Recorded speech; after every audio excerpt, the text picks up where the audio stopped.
कबहू न साथ छूट पाए। कि प्यार कइले बानी इहे चाहतानी कि कबहू न साथ छूट पाए। बाबा दिलवा ना टूट जाए, कहीं दिल ना टूट जाए, मोर पगल ना रूठ जाए, कहीं दिलवा ना टूट जाए। कि प्यार कइले बानी इहे चाहतानी कि कबहू न साथ छूट पाए। प्यार कइले बानी इहे चाहतानी कि कबहू न साथ छूट पाए।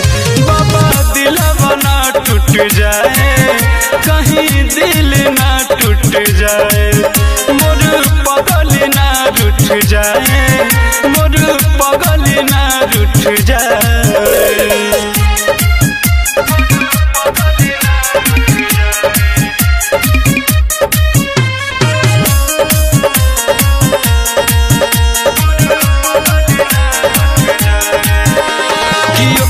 खातिर जी करेला मारी करेला जल ढरतानी कि हे भोले बाबा हे अर्जी करी ओकरे साथ मांगतानी कि सुनी मोर बात फेर दीना हाथ की मोर सनम जुट जाए। बाबा दिलवा ना टूट जाए, कहीं दिल ना टूट जाए, मोर पगल ना रूठ जाए, मोर पगल ना रूठ जाए। कि प्यार कइले बानी इहे चाहतानी कि कबहू न साथ छूट पाए।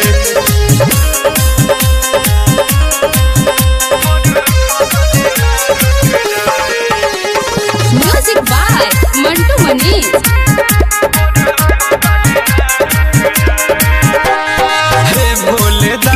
हमर बात मानी रोहित रविंदर मनावता, उनका सिवा मोर जिंदगी में काबा झूठो के हमरा के जारता। वीरेंद्र विशाल भइले बेहाल, जितेंद्र दुखवा सुनाए। बाबा दिलवा ना टूट जाए, कहीं दिल ना टूट जाए, मोर पगल ना रूठ जाए, मोर पगल ना रूठ जाए। कि प्यार कइले बानी इहे चाहतानी कि कबहू न साथ छूट पाए। कि प्यार